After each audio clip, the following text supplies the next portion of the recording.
Have you ever looked at someone who has a personality so completely different than you that you cringe? Has something incredibly absurd bothered you? What if something you were proud of turned out to be a financial failure? In today's episode of The Sidebar, we are looking at 7 different films through the lens of artist and polymath Jeremy Brunonsky.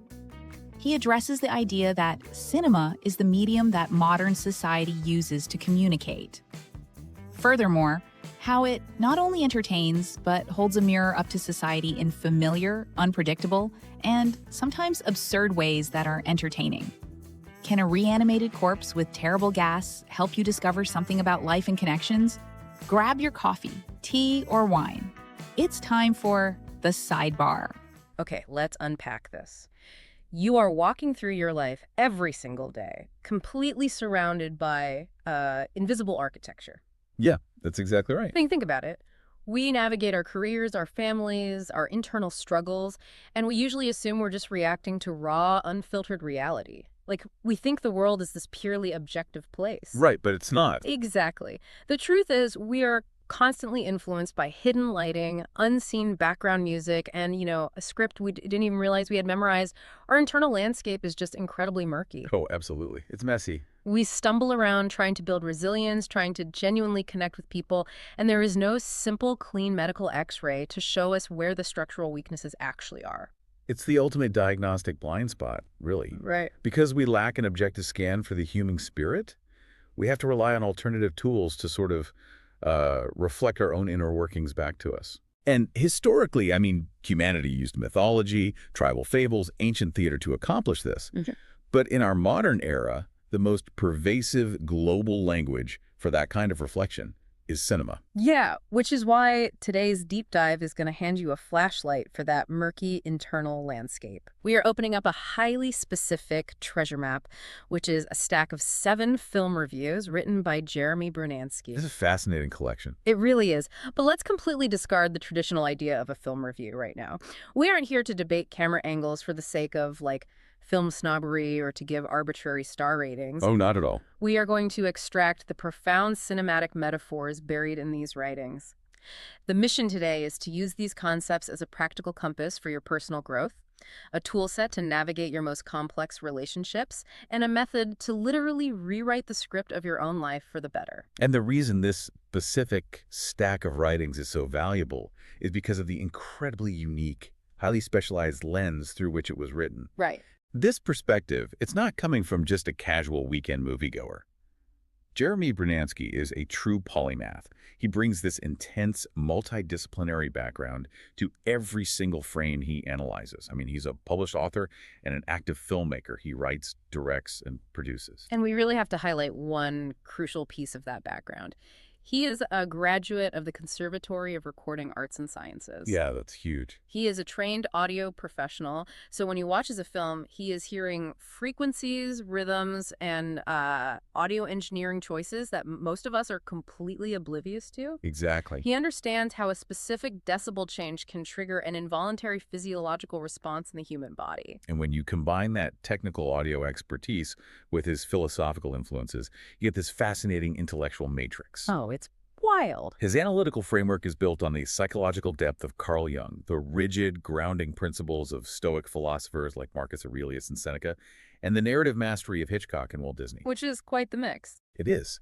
And then he layers all of that with the improvisational brilliance of jazz legends like Miles Davis and Herbie Hancock, plus the sprawling, serialized, operatic storytelling of comic books like Batman and the Silver Surfer. Which I love because I used to think of Stoicism and comic books as total opposites, Oh, sure. You have Marcus Aurelius sitting in a tent writing about absolute emotional restraint, and then you have Jack Kirby drawing a man on a silver surfboard flying through an exploding galaxy. Right? But when you fuse those things together, the emotional discipline, the visual dynamism, the precise audio engineering, you get a mind that sees exactly how our emotions are being puppeteered. He understands the mechanics of feeling. Which means we can reverse engineer those mechanics. Yeah. If we can deconstruct exactly how a filmmaker uses a specific color palette, a pulsing audio track, and a narrative arc to help a fictional character overcome impossible odds, Yeah. we can apply those exact same psychological levers to your daily reality. I do want to set a clear boundary for our journey today, though. We are going to explore some high-pressure, intense environments. What, like? We're looking at stories of explosive survival, intense isolation, and characters who are profoundly lost. But I promise you, the destination today is completely uplifting. Absolutely. We are hunting for the mechanisms of resilience. We're looking for the light switches in the dark rooms. Let's begin with the most foundational mechanism of all, which is rhythm. We are placing two visually and auditorily distinct films side by side today. Yeah. Baby Driver and La La Land. Two incredible examples.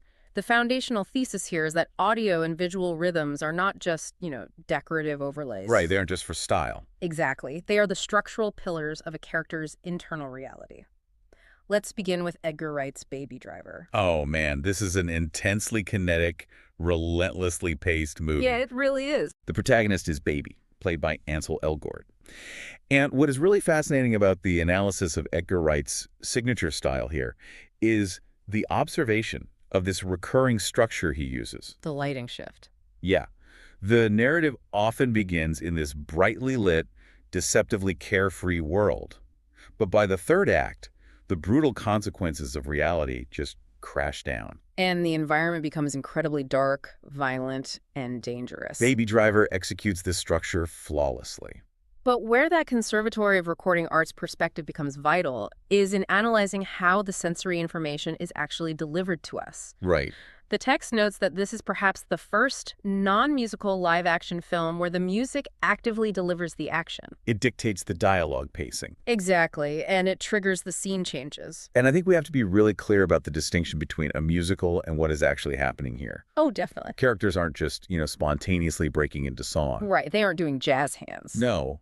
The music is an operational framework anchored directly in the protagonist's reality. Like the opening scene. Yes. There is this opening sequence where a massive bank robbery is unfolding. Inside the bank, it is absolute chaos. But outside. Outside, Baby is sitting in the getaway car, just waiting.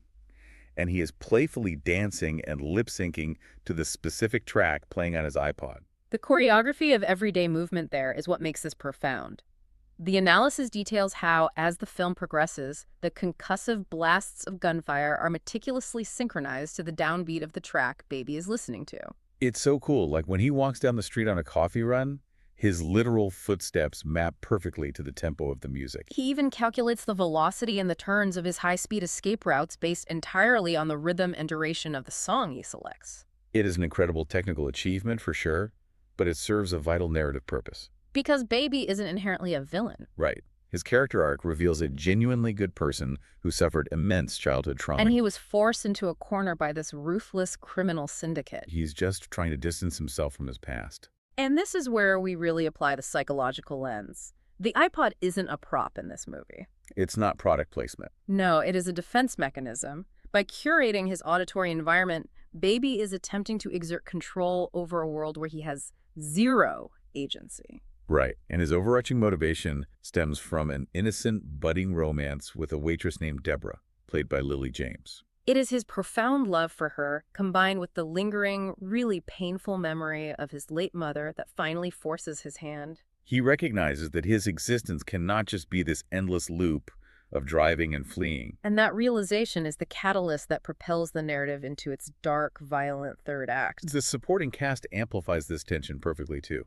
The analysis specifically highlights John Hamm's terrifying transformation. Oh, John Hamm is incredible in this. He goes from this relatively smooth operator into just a relentless force of vengeance by the finale. You also have Jamie Foxx acting as a volatile catalyst. Right. And Isaac Gonzalez delivering this standout performance as a lethal, leather-clad criminal. Actually, the reference guide makes a highly specific strategic casting suggestion there. Oh, about Isaac Gonzalez. Yeah. It says her energy in this role makes her an absolute perfect fit to anchor a Gotham City Sirens project as a lead villain for Warner Brothers. That is such a good point. It really highlights how a single performance can signal an actor's capacity to carry an entirely different franchise. Totally. But to pull this back to the core concept, why does the synchronization of action to an iPod matter so deeply on a human level? It externalizes a character's internal heartbeat. Yes. Baby is utilizing rhythm to insulate his psyche from the brutality of his surroundings. He is desperate to stay on beat while navigating an underworld that is inherently chaotic and, well, offbeat. Which provides a brilliant contrast to our other film, La La Land. It really does. If Baby Driver utilizes rhythm to escape a dark present, La La Land utilizes color and melody to actively construct a hopeful future. La La Land is an absolute masterclass in sensory storytelling, but it approaches the environment completely differently. The analysis zeroes in on the opening sequence for this one. Oh man, where it drops the viewer right into a dead-stopped, gridlocked freeway in Los Angeles. A universally agonizing experience. It is the worst. The reference notes actually draw a direct personal parallel to the reality of being trapped in Southern California traffic. Where the frustration is just so palpable that people will literally step out of their cars just to break the claustrophobia. But the film takes that mundane, frustrating reality and completely transforms it. Into the vibrant, sprawling musical number, Another Day of Zen. It sets the thematic baseline right away. Everyone in that traffic jam is a dreamer who traveled to Los Angeles hoping to be discovered. But what is truly captivating about the breakdown of this film is the obsessive focus on its visual palette. The text points out a really rigorous adherence to prime Crayola colors. We're talking red, blue, yellow, and green. And these are not subtle, washed-out tones at all. No, they are aggressive, foundational blocks of color. The analysis demonstrates how these specific colors operate as architectural tools for the narrative. Like when Emma Stone's character first hears the jazz music that pulls her into the club. Right. She pauses on the street between two stark vertical lights on the exterior wall. And both of them are a deep, piercing red.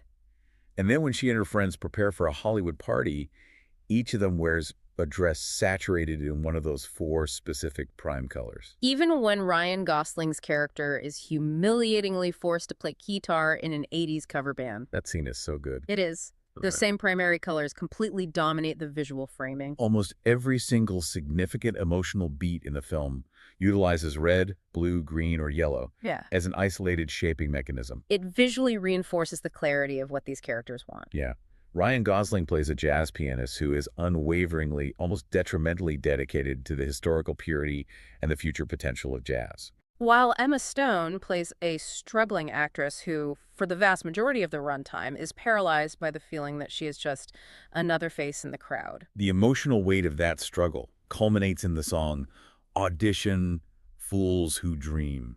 The analysis notes a profound appreciation for the raw vulnerability of this piece. It strips away all the glamour and exposes the incredibly fragile psychological state of the artist. It is essentially an anthem for anyone who dares to maintain hope in the face of continuous systemic rejection. And this is where the thematic trajectories of the two films diverge. Right, because Baby Driver relies on a curated internal rhythm to survive the present moment. Whereas La La Land uses aggressive primary colors and external expression to manifest a dream. Even though, as the analysis acutely observes, the finale actively subverts the expected Hollywood fairy tale ending. Yeah, it opts instead for a very bittersweet reality. But both protagonists are attempting to impose their internal order onto an unyielding external world. So here's an original analogy I want to throw into the mix for this. Okay, let's hear it.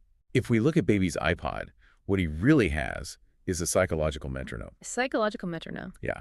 When he is surrounded by bank robberies, screeching tires, and armed criminals, his environment is pure chaos. Right. But internally, as long as that metronome is ticking to the exact BPM of his chosen track, his brain registers a sense of control. It is a highly effective cognitive framework. It generates an artificial, predictable sequence in an unpredictable environment. Here is my pushback, though. Okay. Think about how we operate today. We have our curated Spotify playlists, our noise-canceling headphones, the podcasts we use to completely tune out the subway commute. Right. We block everything out. Is it possible that being hyper-fixated on our own internal rhythm, or, in the case of La La Land, our own prime color optimism, makes us dangerously oblivious to reality? Oh, that's interesting. Like, while Baby is vibing to a bass line, innocent people are being held at gunpoint a few feet away. Yeah. Does our reliance on a psychological metronome blind us to the true danger or the actual needs of the people standing right next to us? That is a phenomenal observation, and it cuts directly to the psychological concept of situational awareness. Yeah. If we apply Jung's theories of the persona and the shadow, we can see that when we constantly curate our sensory input, We are building a fortress. Right, to protect our mental state from the shadow of the real world. We are self-soothing, but the danger, as you pointed out, is sensory isolation. Exactly. If the volume of your internal soundtrack is drowning out the environment, you lose your adaptive edge. You might miss a subtle cue that a project at work is failing. Or fail to notice a friend in distress because your prime color optimism refuses to acknowledge anything painted in shades of gray. It is the trap of living exclusively inside your own movie. It really is. So for you, the learner, I want you to reflect on this right now. When you are attempting to move past a difficult chapter in your life, or you are fiercely pursuing an ambitious goal, what is your prime color optimism? What is the core belief you project onto the world? And more critically, how do you sequence your own steps to stay on beat when the environment around you descends into chaos? Are you using your psychological metronome to actively engage with your challenges, or are you using it to tune them out? Finding the equilibrium between internal emotional regulation and external situational awareness is like the absolute razor's edge of human resilience. It truly is. And that transition points us directly into our next section. Because curating your environment with music and color assumes you have the luxury of agency. Right? You can drive down the street or walk into a jazz club. But what happens to the human psyche when every ounce of that agency is violently and suddenly stripped away? We move from the rhythm of aspiration into the cold architecture of suspense. And the absolute crucible of survival. To explore this, we are analyzing two films that trap their protagonists in inescapable high-pressure pressure cookers. 10 Cloverfield Lane and The Belko Experiment. This is a massive atmospheric shift from the last two movies. Let's start with 10 Cloverfield Lane. The context of how this film was delivered to the world is super vital here. Right. The analysis notes that there was virtually zero publicity leading up to its release. It literally dropped out of nowhere. Audiences had no preconceived notions. Was it a monster movie? A direct sequel? A psychological character study? Nobody knew. And by withholding that context, the studio executed a brilliant piece of psychological marketing. Because the audience enters the theater experiencing the exact same disorientation and information deficit as the protagonist. Right. We wake up trapped in a subterranean bunker. The narrative focuses intensely on two central characters. The captive, played by Mary Elizabeth Winstead. And the captor, or perhaps the savior, played by John Goodman. The breakdown of John Goodman's performance described it as absolutely terrifying. Oh, he's chilling. But what is so compelling is that the terror doesn't stem from overt, monstrous behavior. No, it stems entirely from ambiguity. Right.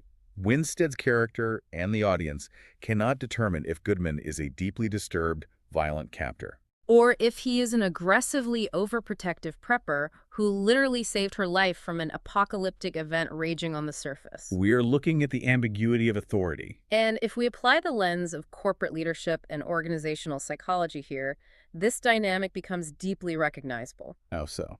Well, in 20 years of frontline leadership, you observe that the most profound psychological stress within a team rarely comes from a clearly defined competitor. Right. It comes from a leader or a structure whose motives are completely indecipherable. The tension of not knowing whether the person holding the keys is protecting you or imprisoning you, that is the engine of the entire film. The analysis points out that the script is a masterclass in pacing. It constantly feeds the audience an answer, only to have that specific answer immediately generate two more terrifying questions. However, the source material levels a very sharp critique at the film's conclusion. Oh, yeah.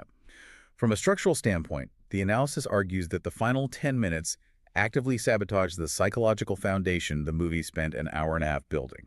Because the critique is that the movie abruptly shifts genres in the blink of an eye. It transforms from a claustrophobic, tension-fueled psychological thriller into a loud, overt science fiction action sequence. The argument is that the climax pounds the audience over the head with answers, completely eliminating the need for the viewer to think. And the proposed alternative is that the film should have ended much earlier. Perhaps the moment she escapes the bunker and reaches the truck. Leaving the reality of the external threat perpetually ambiguous. If we look at this through the philosophy of Locke, or even Camus' concept of the absurd, we understand that human beings must learn to grapple with the unknown. Right. By spelling out the exact nature of the threat with CGI and explosions, the filmmakers relieve the psychological pressure. The critique suggests that leaving the audience with a lingering, unanswerable question forces a much deeper, more personal engagement with the concept of fear. Okay, I'm going to push back hard on that critique, though. Let's hear it. I understand the artistic desire for ambiguity. But let's bring this back to the reality of the listener. I compare that underground bunker to the experience of being protected by a highly toxic boss or a manipulative mentor. A fascinating parallel. Think about it.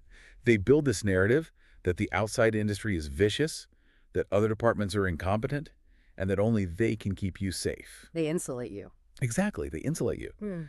But over time, the protector becomes the monster in the room. The isolation itself becomes the threat. Right. When you finally break out of that toxic environment, when you finally leave that job or that relationship, you need to see the sunlight. You need to know what was real and what was a lie. You are arguing that cognitive closure is not a narrative weakness, but a biological necessity. Exactly.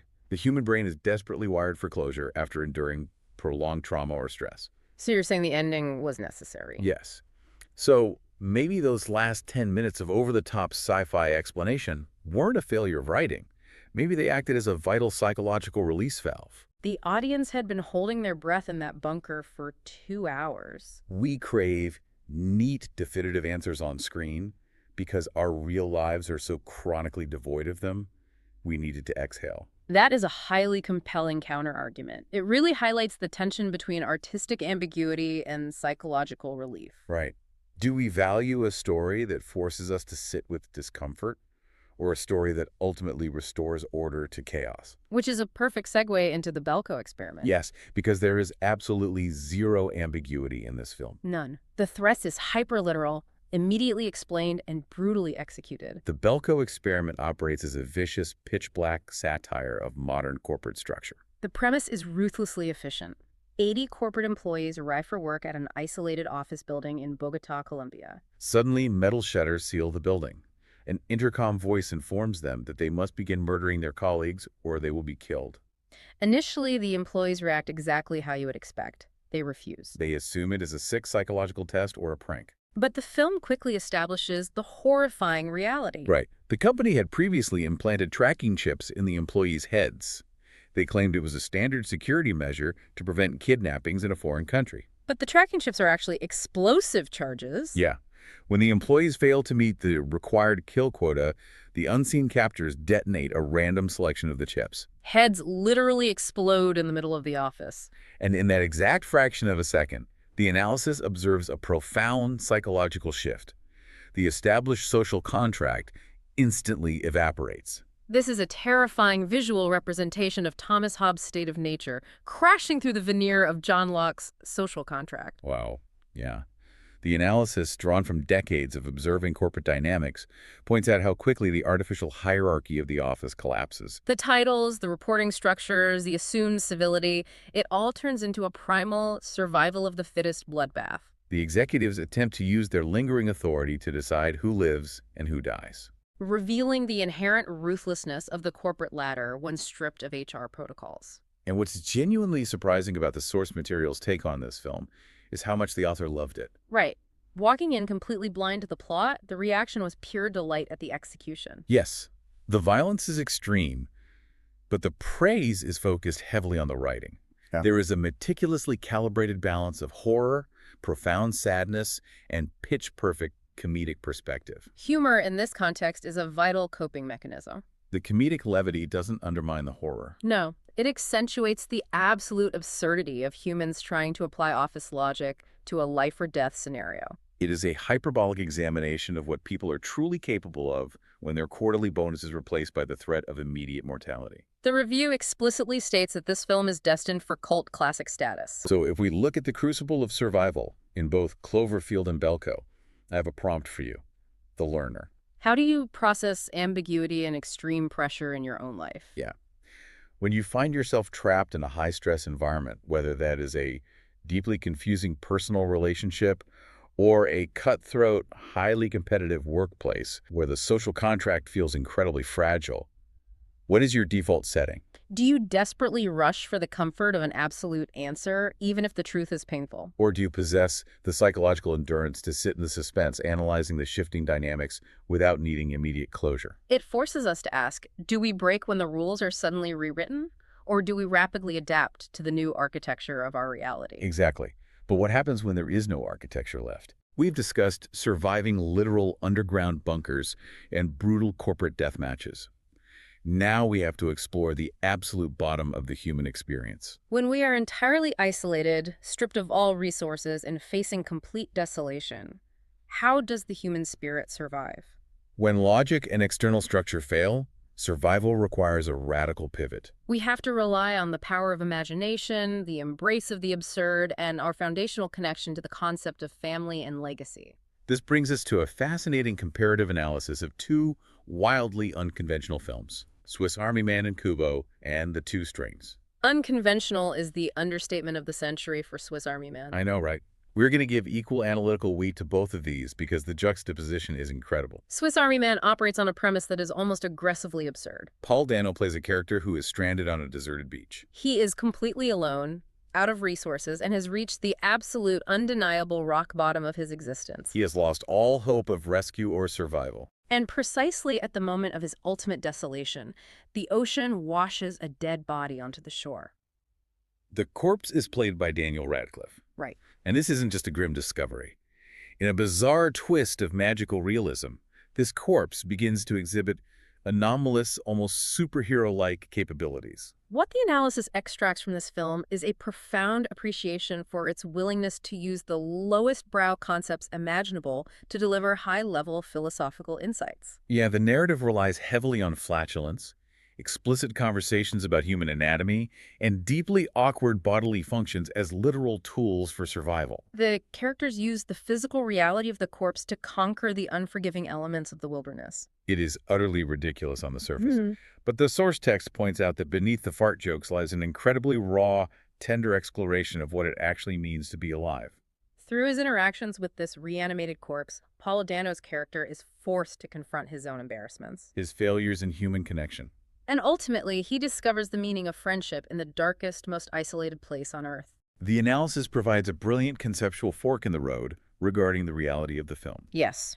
If we assume that Paul Dano's character is hallucinating the entire experience due to starvation and isolation, then the film serves as a devastatingly introspective critique of modern loneliness. And the desperate imaginative coping mechanisms the brain will invent to stave off madness. But if he isn't hallucinating, Right. If the magic is real within the context of the world, then it transforms into a highly unique, deeply moving buddy comedy that forces two opposing existential states, life and death, to collaborate. it strips the concept of humanity down to its most basic, unglamorous physical components. And asks the audience to find beauty in the sheer, stubborn will to exist. I love that. It demands that the viewer drop their pretentious defensive filters. You have to look past what is socially acceptable to find the emotional core. Now let's contrast that gritty, isolated forest setting with the visually breathtaking, sweeping epic of Kubo and the Two Strings. Thematically, these films are incredibly aligned, despite the massive aesthetic shift. Kubo utilizes the meticulous, labor-intensive art of stop-motion animation. The narrative opens with an image of intense, terrifying peril. We see a mother navigating a violently stormy sea in a small boat. She is desperately fleeing with her infant son, Kubo. And the stakes are immediately established. The baby is injured because his own grandfather tore out his eye. That is an incredibly dark, intense opening for an animated film. It really is. As Kubo grows up in a small village, he discovers he possesses a magical ability to manipulate origami paper by playing his shamisen. A traditional stringed instrument, he is a storyteller. The analysis highlights the tragic, fiercely protective nature of his mother. She issues a strict, non-negotiable rule. Kubo must never be outside after the sun sets. If he is caught in the moonlight, his grandfather and his chilling, relentless aunts, voiced with terrifying precision by Rooney Mara, will find him and take his remaining eye. It is a deeply haunting premise. And when Kubo inevitably breaks the rule, the protective barrier shatters, and he is thrust into a sprawling, heroic journey. He is accompanied by two magical guides, a stern, protective monkey and an optimistic, slightly goofy ninja beetle. The reference material here makes a direct, elevated literary connection. Right, comparing the structural pacing and the emotional weight of Kubo's journey to Homer's Odyssey. It is not just a children's adventure. It is an epic coming-of-age saga that fundamentally alters the protagonist. The visual spectrum of the film receives immense praise in the analysis, too. Oh, the stop-motion animation seamlessly transitions from bright, vibrant village scenes to dark, foreboding landscapes. There is a specific mention of an underwater sequence that achieves a rare cinematic balance. It is simultaneously terrifying, brooding, and exploding with rich, luminous color. Furthermore, the character design is highly intentional. Right. Aside from the twin ants, who are visually identical to represent a monolithic threat, every other character possesses a distinct color palette, voice, and energetic signature. But where the analysis truly anchors the film is in the meaning behind the two strings. Through this magical origami-filled adventure, the narrative is actually teaching a profound lesson about processing grief and understanding legacy. The two strings ultimately represent the enduring, unbreakable connection of family. It visualizes how the impact of those we love remains a tangible, protective force in our lives, even long after they have physically passed on. Here is where it gets really interesting. Okay. If we look at the core survival mechanisms in both of these wildly different movies, I want to draw a line connecting them. Let's do it. Think about the dead body in Swiss Army Man. I view that as a psychological Swiss Army knife. Unpack that analogy. When any of us face unimaginable grief, intense stress, or complete isolation, our brains scramble for a tool to help us survive. Right. We develop highly idiosyncratic coping mechanisms. To an outside observer, our coping mechanisms might look entirely absurd. Like talking out loud to a pet as if they understand complex tax law. Exactly. Or carrying around a battered childhood toy in a briefcase. Or using incredibly dark, inappropriate humor during a crisis. It looks ridiculous to the world. But to the individual, that absurd behavior is the exact flotation device keeping their head above water. That is a clinically sound observation. You are describing the phenomenon of hallucinated resilience, Right. or the power of externalized belief. In Swiss Army Man, whether the animation of the corpse was literal or imagined, the belief in that companionship provided the psychological fortitude required to keep breathing. Similarly, in Kubo, his storytelling is not merely a creative outlet. No, it is an active manifestation of his reality. He plays the strings, and the origami forms shields and weapons. His internal courage is given physical mass. Exactly. So my question to you, to challenge this framework, does a story or a personal coping mechanism need to be grounded in strict, logical reality in order to impart a real, applicable lesson? Or does the injection of pure absurdity actually serve a higher purpose? Right. Does the absurd bypass our logical, cynical, defensive filters much faster, allowing the truth to embed itself deeper? Based on the synthesis of these reviews, the latter is demonstrably true. Hyperrealism often triggers an audience's critical defenses. We start looking for logical inconsistencies or plot holes. That makes sense. But when a narrative openly embraces the absurd, a flatulent corpse acting as a jet ski, or paper folding itself into a samurai, the logical, critical part of our brain just disengages. We accept the premise. And in doing so, we leave ourselves completely unprotected against the emotional resonance of the theme. The absurdity operates as a Trojan horse for profound human truths. A Trojan horse for truth. I absolutely love that phrasing. So I turn to you, the learner. Think about the architecture of your own life. When you are confronting your own chilling challenges, your own stormy seas, or moments of absolute isolation, what are your two strings? What are the core connections, the familial legacies, or the deep-rooted beliefs that anchor you to reality? And conversely, what is your psychological Swiss Army knife? What delightfully absurd, joyful, or slightly embarrassing coping mechanisms do you employ when you feel entirely stranded? Do not dismiss your weirdness. It might be the exact tool that ensures your survival. Recognizing and validating your internal storytelling is a critical step in building lasting psychological resilience. It is essential. But, and this is the massive pivot, internal storytelling and imagination can only carry us so far. Eventually, we have to take the resilience we've built in our isolation and step back into the brutal, unforgiving light of the real world. We have to execute our plans in the highly measurable arenas of business, cross-functional collaboration, and public reception. Which brings us to the final film in our analysis, and a deeply pragmatic, somewhat harsh lesson in the realities of market forces. The Man from UNCLE. The Man from UNCLE is a stylized, 19-personal internal psyche straight into the realm of high-level corporate strategy. The Man from UNCLE is a stylized 1960s Cold War spy thriller directed by Guy Ritchie. And the central dynamic of the script is an absolute masterclass in forced cross-functional collaboration. You have two highly capable, ideologically diametrically opposed forces. Yeah. Henry Cavill plays Napoleon Solo, representing the CIA. And Armie Hammer plays Ilya Kuryakin, representing the KGB. They are bitter enemies, but they are forced by their respective governments to form a joint task force alongside Alicia Vikander's character, Gabby. Their objective is to prevent a mysterious, well-funded terror organization from acquiring and utilizing nuclear weapon technology. The review of this film is absolutely glowing regarding its execution. It praises the phenomenal chemistry between Cavill and Hammer, the classic friction between the smooth, strategic brain and the volatile, overpowering brawn. The analysis specifically highlights Guy Ritchie's kinetic directorial style. There is a breakdown of an early defining sequence. Solo is calmly, almost casually explaining the stakes of the plot to Gabby in a garage. The instant the exposition is delivered, the scene just explodes into a relentless, gear-grinding, high-stakes car chase through the tight cobblestone streets of East Berlin. They are attempting to breach the Berlin Wall while being pursued with terrifying, Terminator-like efficiency by Ilya. The review essentially gives it a standing ovation for its tone. It praises the action choreography, the sharp humor, the stylized wardrobe, and the exceptional musical score. Most importantly, it notes that the film is highly self-aware. It never takes itself too seriously and fully commits to the joy of the adventure. It achieved exactly what it set out to do artistically. But then, the analysis hits a brick wall. We pivot from artistic critique to corporate analytics. This is where the background in AI efficiencies, governance, and the study of strategic leaders like Disney's Bob Iger comes into sharp focus. The analysis demands we look at the metrics. And the metrics tell a brutal story. The estimated production budget for the film was a massive $75 million. The opening weekend box office return was approximately $15 million.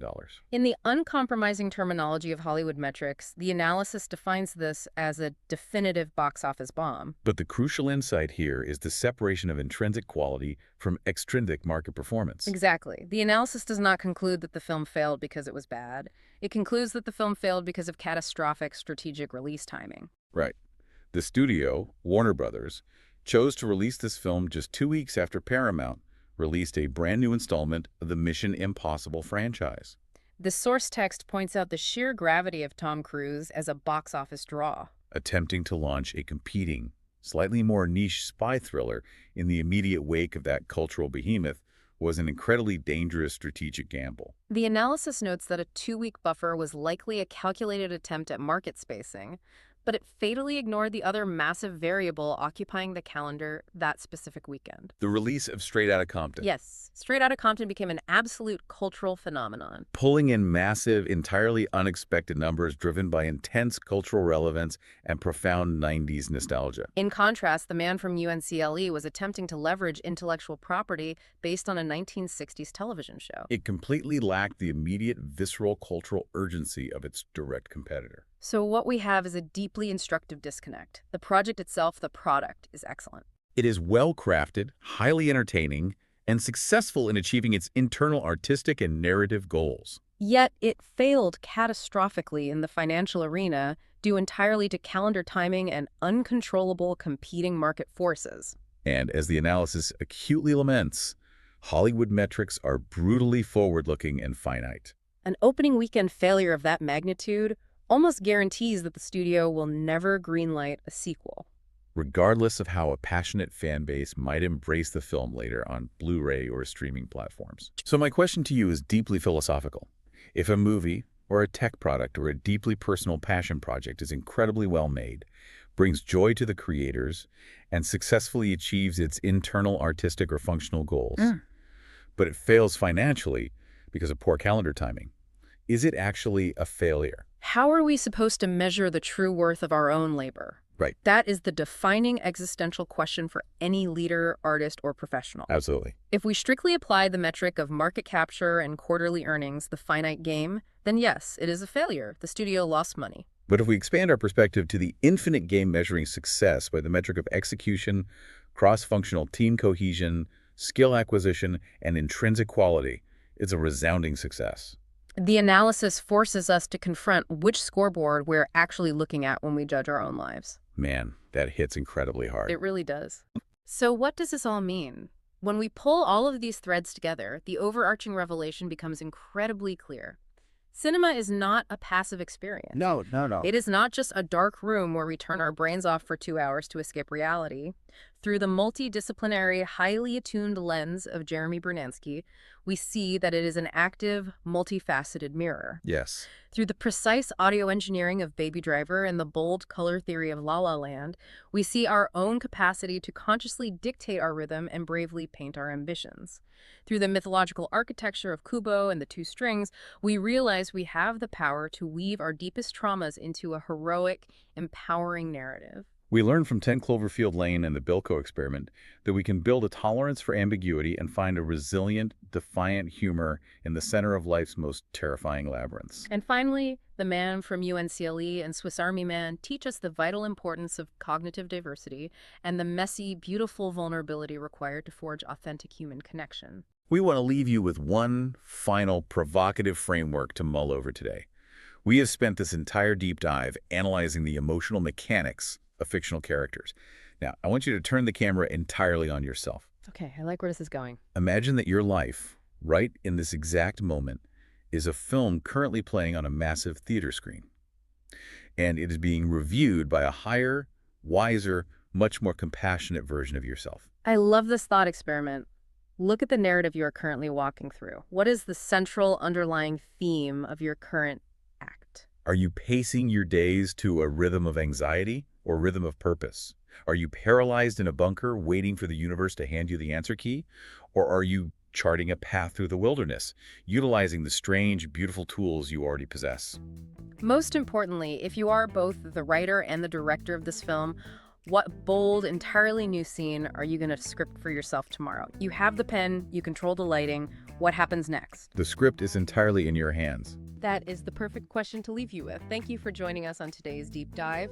Take these cinematic metaphors, draw your own treasure map, and dare to write an incredible, undeniably vibrant next act for yourself. Keep analyzing the frame, keep finding the rhythm, and keep telling a heroic story. Take care, everyone.